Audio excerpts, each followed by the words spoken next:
Hey, real estate rock stars. It is Christina Leavenworth out of Pensacola, Florida, and I am so excited about this next episode. You're going to hear from Shawn Cleary. He is out of Charleston, South Carolina, and he's absolutely killing it. He sold 92 homes last year.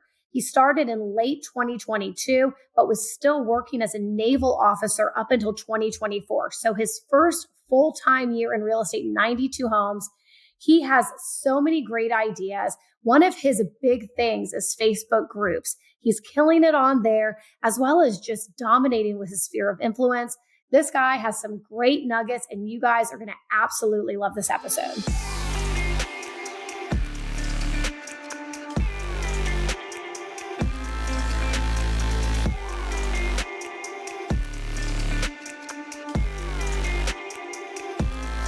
Shawn Cleary on the podcast today. He is from Charleston, South Carolina, and I am so excited about things he's going to share. How are you doing today? I am doing great. Just what do they say? Another manic Monday, right? Exactly. Exactly. So I was reading through your bio, and you've been in real estate for about 2 years. And we were talking before we hit record, and you listened to Real Estate Rockstars to get going. Tell me about that. Yeah, it was really the very first, and to be honest, the only real estate agent podcast I've ever listened to. So being here it's a true full circle moment for me. I'm super honored and humbled to be able to connect with you and the guest today. Oh, awesome. We're excited. So let's just start from the beginning. Tell us a little bit about who you are and how you got into real estate. Yeah. So Shawn Cleary, a big part of my background is, like a lot of other real estate agents, I started out in the military. So I went to the Naval Academy and was a submarine officer for years until I made my way back to Charleston, South Carolina. And I wanted to buy a house. So I bought a house and didn't know anything about what I was doing. Like, I showed up to the closing table with a debit card and I called the bank the morning of, because nobody told me I couldn't. It was that level of that I did not know what real estate was. Then I discovered the Bigger Pockets podcast. Like after I got roommates, because I've always had roommates. I got roommates, realized my roommates were paying my mortgage. And I was like, God, this is house hacking. This is cool. So discovered Bigger Pockets. And within 2 months of buying my first house, I ended up buying my first rental property. Wow. And then I bought another rental property the following year. And then I brought another loan in the Charleston area, or home with a VA loan in the Charleston area the following year. So in about a 2-year span, I bought 4 houses, 3 of which were rental properties. And I had gone through 4 real estate agents at that time. And, not a knock on, any individual agent, but I just realized that there is a severe lack of knowledge among the agent base. And I thought that, I could do just as good of a job, if not better. So, initially I got my license to pursue my own deals. And then I realized that, after people started to want to work with me, that I could make a full-time job out of this. So, I went from thinking that my career after the Navy would be, defense contracting or, commercial power. And now I'm a full-time real estate agent. Truly, truly an honor. Yeah, it's crazy just kind of how life does that. Same story for me where I was like, I have the power to the keys. I can open any door. I don't have to call someone and have to wait for it. So I kind of got in for the same reason. So it's really interesting. So you were doing your naval officer work and real estate in tandem for a little bit, correct? Yeah. This was 2024 was actually my first year as a full-time agent. Most of 2023, I was a part-time agent. Okay, so cool. So you got into it, and it's one thing to go in and find your own investments, but actually getting people to know, like, and trust you, and also get them to call you when they're thinking about buying, even if they do know, like, and trust you. How do you do that? Tell me kind of some of the strategies you use to be so successful. Yeah, I'd say just my sphere of influence has been a huge part of what I've been able to accomplish. Social media, Facebook groups, YouTube has been a big piece of that. And, I got into YouTube because I listened to a Real Estate Rockstars podcast that said I should do YouTube. So now I'm doing YouTube. And so a big piece of that. And then, a couple of direct mail. And then I think the most important thing for me has just been, leveraging people in order to get my time back and still do the, my 20% activities and pass everything off to my team. So, even though I'm, technically still an individual agent and I'm just growing a team this year, I do have, 2 full-time employees and a virtual assistant. So, I didn't do this by myself. Got it. Tell me a little bit about your numbers.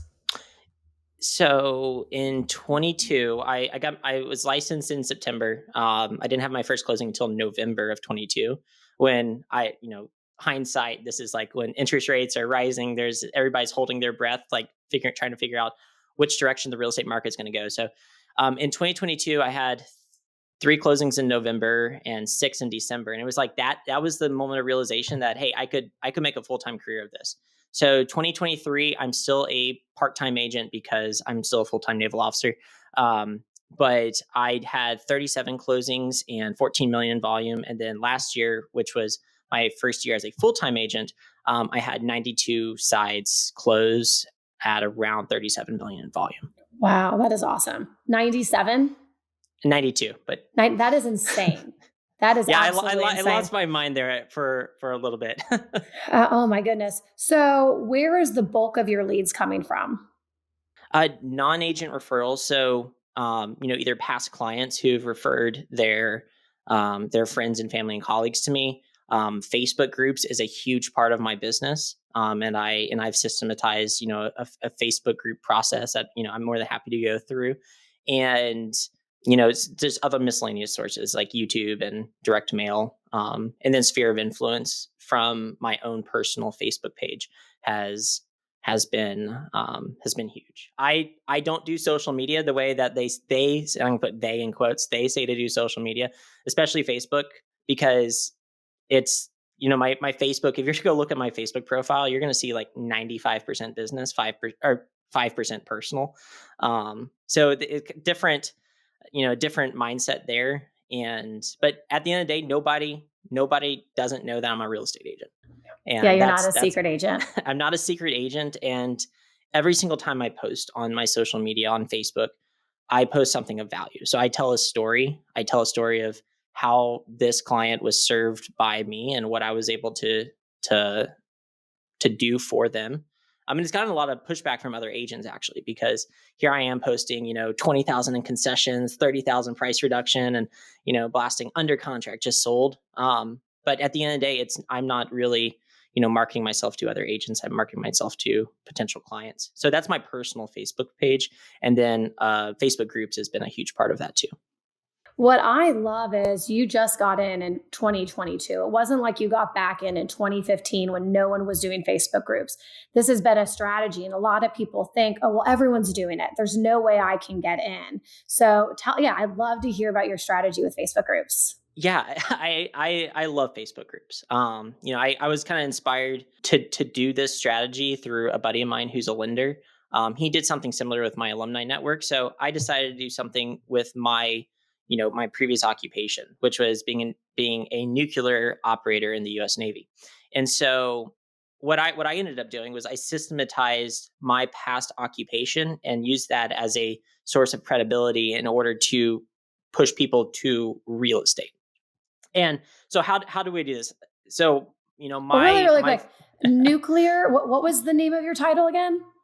I was, I spent the majority of my time in the Navy and like the engine room. So the nuclear part, that's where it's like, if you trust me to detonate these things, I can definitely help you get into a house and get you some keys. Well, hopefully no detonation involved. Okay. But I get it. But the point is that, most people in real estate came from something else. Most people did not start as an 18-year-old fresh out of high school. I'm now a real estate agent. Most people came from another profession. And actually, I say that, and the only agent who's on my team is an 18-year-old who just finished high school, and he's crushing it. But most people start with something else. So why don't we use what you were to push real estate business to you? So, and we can systematize this in a lot of different ways. So let's, my Facebook group is the Navy Nuke Property Network. But let's just, hypothetically,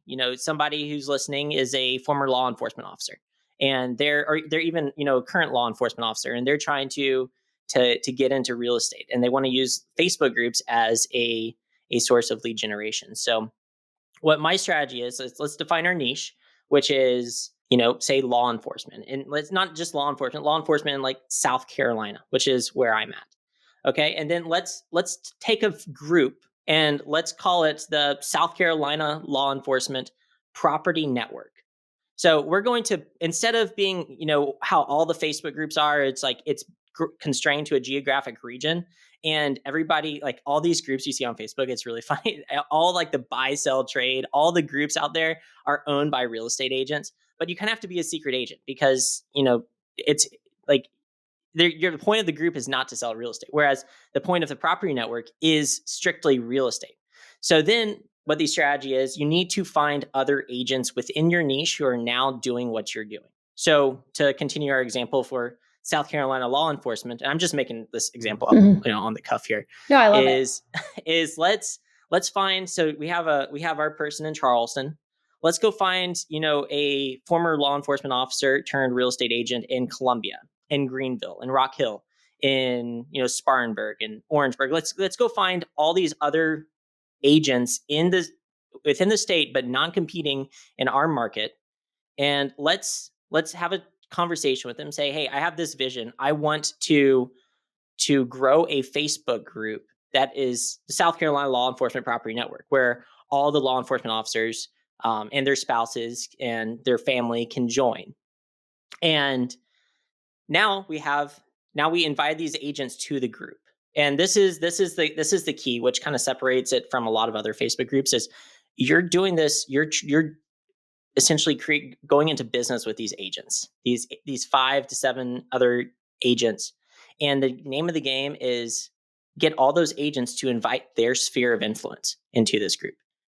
And you invite your own sphere of influence into this group, and you try to get over that 500 to 1,000 member threshold. That once you do that, the Facebook algorithm starts to like think you're a real group. So you get over to that threshold, and now you have this thriving group that you allow other members to post content. I'm not like, for my group, I'm not posting content every day, but people are posting content every day, looking for a rental in this area, looking for a realtor and an attorney in this area. Does anybody have any investment opportunities in this area?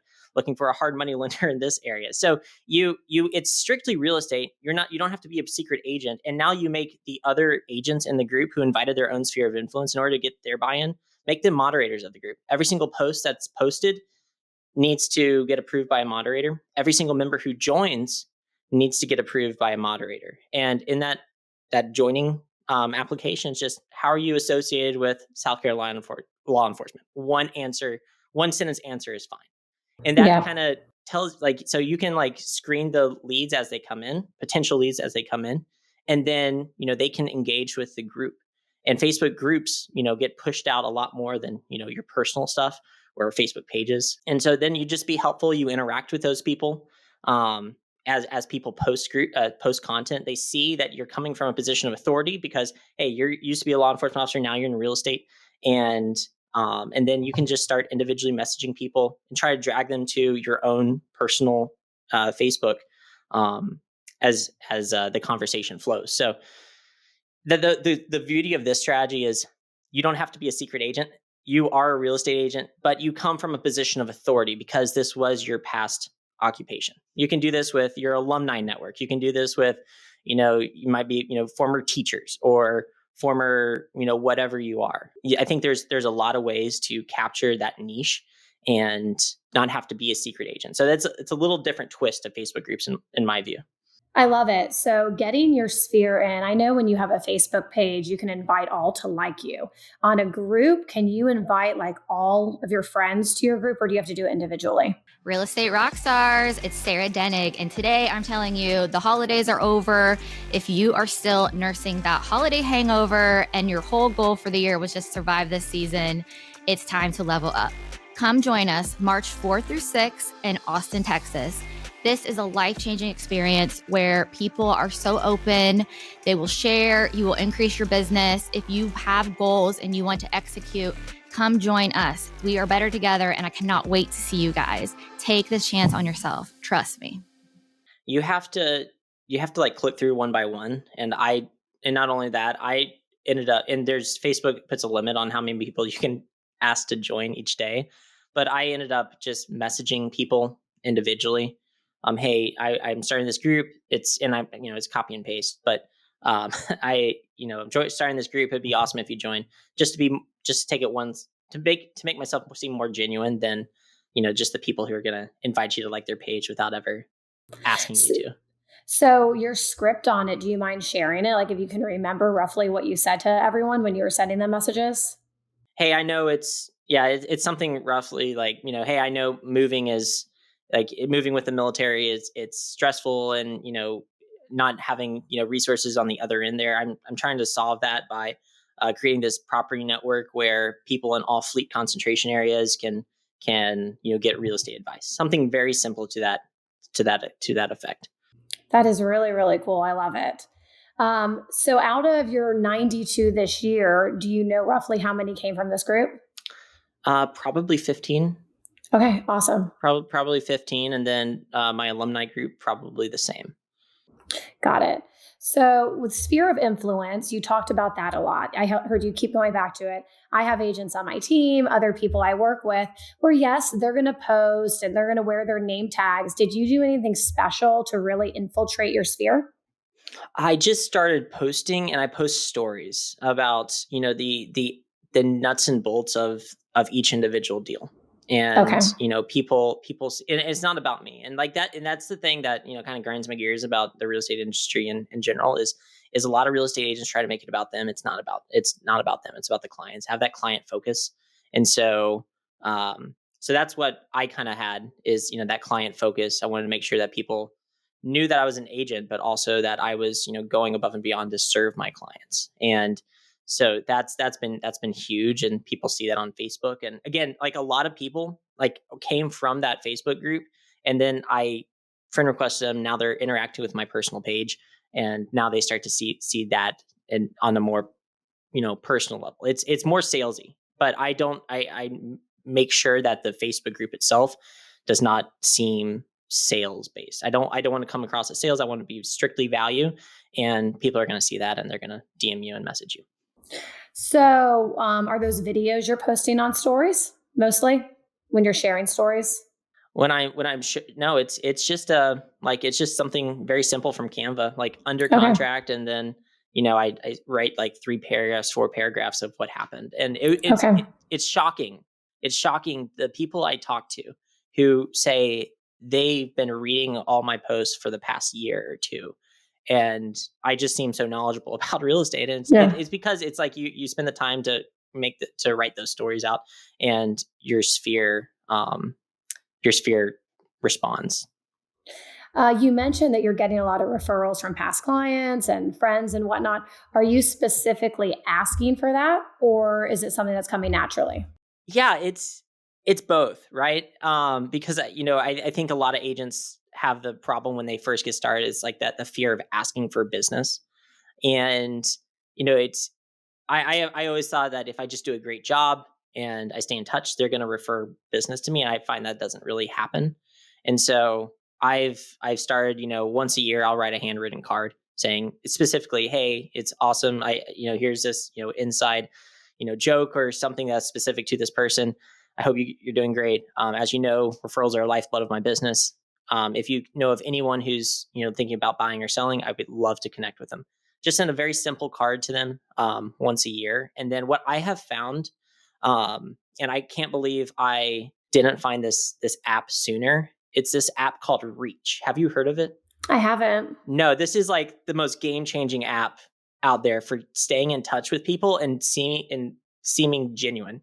And so what Reach is you essentially can take your contact list in your phone and you can make groups of them. And then you can write a custom text message and you can say, hey, insert first name, all this information, and then it sends it to them from your number. It adds to the existing thread that you have. And so and it just goes one by one by one by one. And you can send 120, 150, 200, 500, whatever text messages in a matter of like 10, 20 minutes. And every single one of those clients or those past people are going to think that that's coming directly from you, and you send that message directly to them because there's a lot of like personal tags in there. Nice. There was something back in the day called Hit 'em Up, and it was the same sort of thing that I did when I first got started. And I would send people like, "Hey, I was just driving in your neighborhood today and thought of you." I was not in their neighborhood. Yeah. Thought of you. How's the house coming along? And again, where you just knock it out, and that was what it was called. But the reach sounds amazing. Does it integrate with a CRM, or are you just doing it from your phone? I'm just doing it from my phone. Yeah, And that's easy it's a great enough. way to stay in touch with 200-300 people. And then people who have moved away, I know that they know people who are going to move to Charleston. So I have a separate group for them, and I send them messages, once every few months, asking how they're doing, how's the rental property, because they usually rent out their home when they leave. And so I'm constantly staying in touch with them. And so again, don't be a secret agent. There's only so much mind share that people can have for agents, and I want to be the top. So I want to talk about your staffing. So you have 2 full-time employees, and then you have 2 full-time VAs. Yeah, one VA as of now. I'm bringing on another VA probably next month for video editing, but as of now, he's kind of part time. Okay, what positions? Like, what does your staff do? Yeah, so I have a director of operations. She came on, as my first admin hire. And just to put in perspective, I got licensed in September of 22, and then September of 23, that's when I brought on my first admin hire. And then last summer in July of 24, I brought on a director of marketing, and who does a lot of YouTube, Instagram for me, a lot of script writing and research and video tours and listing tours and stuff. And then I brought on a VA because I'm starting a team, so my admin can kind of more take a director of ops role, and the VA can handle transactions. But I would say this is like the number one thing that accelerated my business is being able to get my time back by hiring agents. Or not hiring agents, but hiring, admin staff. And so that's been the key. I don't think I could have done half the stuff that I did without my team.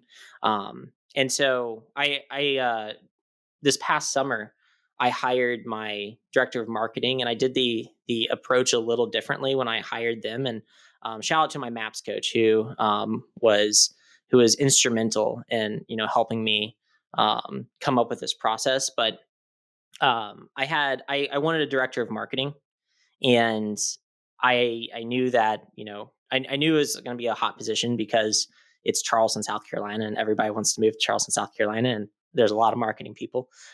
So but I had no idea how hot the listing would be on Indeed. So I put it on Indeed, and within 2 days, I had 124 applicants for a mid tier marketing position. 40 to 60,000 expected salary, and of those 124, I narrowed it down to 28 applicants that I would be interested in interviewing. And so then I messaged all 28 of those applicants. And I said, "Hey, I think you're a great fit.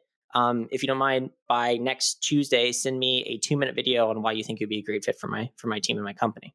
And so of those 28, 10 did that. And then of those 10, I scheduled the interviews. 2 actually backed out before the actual interview. And then I was left with 2 superb candidates. And I ended up choosing, the one I thought that was the best fit for me. But I don't think I could have done that without, such a methodical plan. So yeah, it was awesome. That is awesome. So your ops manager and your marketing director, you've had the same ones that you originally hired? Yeah, I'm very fortunate in that regard. And I compensate them well, and you paint a vision that it's not just about me, and it's not about me trying to sell as many houses as possible or trying to make as much GCI as possible. It's really about them and their growth in the team and taking on new roles. So I gave my director of operations more responsibility by making her manage the VA who manages the transactions. And so that's been a leadership challenge for me, is like, how do I kind of let that go and let her manage it?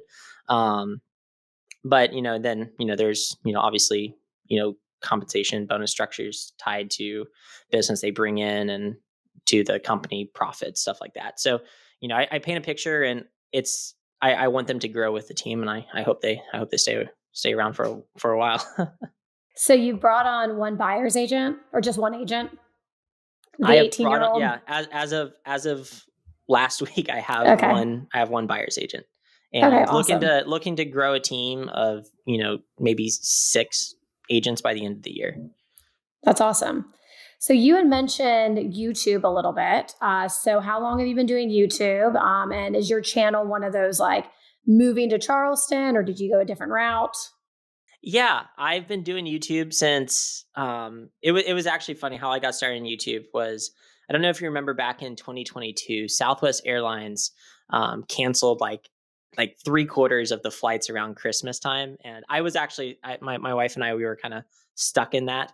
And so we saw a 15-hour drive down I-95 from upstate New York to Charleston looming ahead of us, and so I just turned on Real Estate Rockstars, and it was like 2 a.m. driving through like the Jersey Turnpike or something, um, and then I forget who it was, but just started talking about YouTube, and I was like, Man, this is for me. I need to add this to one of my lead gen pillars. So I started posting in, that January of 23, with my first couple videos. They're terrible.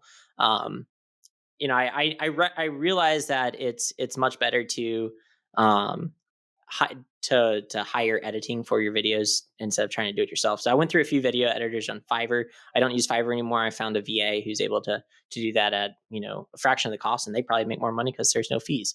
And so I've been doing that. I think in 2023, I probably posted around 30 videos. Last year I probably posted another 30 videos. So going forward this year, it's the goal now with a full-time hire is 50 videos. I struggled with the consistency, and that was the problem is, to be successful on YouTube, you really need to be posting once a week. And so I recognize I just didn't have the time to do that with, the aforementioned craziness of 2024. So I decided to hire somebody. So that was like the number one thing on the job description for my director of marketing was, you are going to write YouTube scripts, and you're from Minnesota. Okay, well, you're going to learn Charleston really quickly. And so to answer your question, what style of videos do I do? I think the agents who find the most success in YouTube, from what I've seen, the Ken Pozeks of the world, and they just become the city expert, like they're local market expert, and they're targeting buyers, like relocating to the area, and so that's what I found is successful. Okay, so you've done the same thing. Is it like a moving to Charleston type of Exactly. channel? Exactly. And did you ever do video before you went into real estate? No, no. If you're Okay. no, I am like, and that's the thing about me is like I am the most introverted person in the world. Like it's like I am in an industry that is like so against my baseline personality. So I never put myself out there. I never put myself in front of the camera. But I'm doing it just because out of necessity. It needs to be done, and it's the way to actually to get leads and to do well in this business. And that kind of leads to the bigger point is, agents who are, struggling in the industry, you know, evaluate what you're doing and what you're not, and more importantly, what you're not doing, because there's certain things that are tried and true that are going to work well, but it's just not comfortable. And, people are going to value their comfort more than, success, because they don't see success, but they can see the discomfort. They don't see putting themselves out in front of the camera is gonna, it's gonna turn into leads, down the road. But they're gonna see, oh man, it's very discomfortable right now in terms of, just how they feel and financially, and there's a lot of reasons why people say no. Yeah, and like you said, your first video sucked. Everyone's does. There's no person that does their first video and it's the best thing anyone's ever seen. Like everyone's are going to suck at the beginning, and then you get better over Exactly. time. Exactly. This has been so awesome. You've given so many like great nuggets. I feel like just talking about the groups could be its own podcast. Talking about YouTube, and then just how you've really stayed in touch with your sphere has been amazing. Is there anything else that you really think new agents need to know? Yeah, I would say, commit yourself to learning about the industry. And it more than that, it's try to be the best. I mean, it's more like, I think what this industry, the problems the industry might have is, people, it's very easy to know where you put numbers in a contract. It's very easy to open a door and say, "Oh, look at this pretty kitchen," or "Oh, you don't like this house because the bathroom layout is funky." Oh, that's okay. We'll go find another one. It's that's one way to do business. But the other is understanding, the ins and outs of the loan process, understanding the ins and out of the law and the tax implications of real estate, and being able to. I'm not saying don't advise people on tax or legal advice, um, but have more than a conversational knowledge about the inner workings of real estate. Be the most competent person in the room. Commit yourself to knowledge. Listen to every podcast, read every book. It's not enough to be able to open a door and put numbers in a contract. You have to commit yourself to learning and to knowledge and be the smartest person in the room. People hire you and we get insane commissions because we're supposed to be the experts. And I think that what new agents can really do well in is learning about the industry, being the smartest person in the room. Well, I got into it as well, and the bar has not been set that high. We all know those agents that have done this forever and they have not grown or learned. So if you just try a little bit, it's quite easy to be the smartest person in the room in regards to real estate. If you commit yourself to learning on a daily basis. And I think it's cute when agents come to want to be on the team. They go, "I love HGTV." I'm like, "Oh, honey, Oh, that's no. cute. Please, no. That is so cute. Like, let me tell you all the other things what real estate actually is. Opening doors and talking about an accent wall is 0.001% of what our job actually is." Yeah, our job is lead generation. And people are attracted. And when people are looking to do the biggest financial transaction of their life, they want to work with the most competent person in the room. I don't care if you have the funniest Instagram or the most manicured Canva designs. Like they value, what I have found at least is they value competence over everything else. Because you don't want your doctor, you don't want your lawyer to have like the insanity of oh, look what I'm eating for breakfast today, right? They want you to be the competent person. How do you show competence? How do you exude competence? That's a huge part of my team. Our core values are integrity and competence. That's it. Do the right thing and do it exceedingly well. And so we want to be the smartest people in the room. Well, I love this. This has been so great, Shawn. How can people find you? Yeah, connect with me. I mean, connect with me on my personal Facebook page, Shawn P. Cleary, facebook.com/Shawn P. Cleary. I'm on Instagram, trying to do the Instagram thing, living in Charleston suburbs. YouTube handle is the same. Find me on LinkedIn, Shawn Cleary. Love to connect with anybody and everybody, talk about things that, we discussed today. And, obviously I'm in the Charleston area. When it comes to referrals, I try to make the referring agent look like an absolute rock star when they refer their clients to me. So always in the market for referrals too. That is awesome. And I love it. Well, thank you so much for joining us. And he's not a secret agent. Google his name. He's going to come up all over the place. And if you want to connect with me, I'm also not a secret agent, out of Pensacola. You can find me on Instagram. This is Christina Leavenworth, or just Google Christina Leavenworth and we come right on up. And thank you again so much, Shawn. And Real Estate Rockstars, have an awesome week.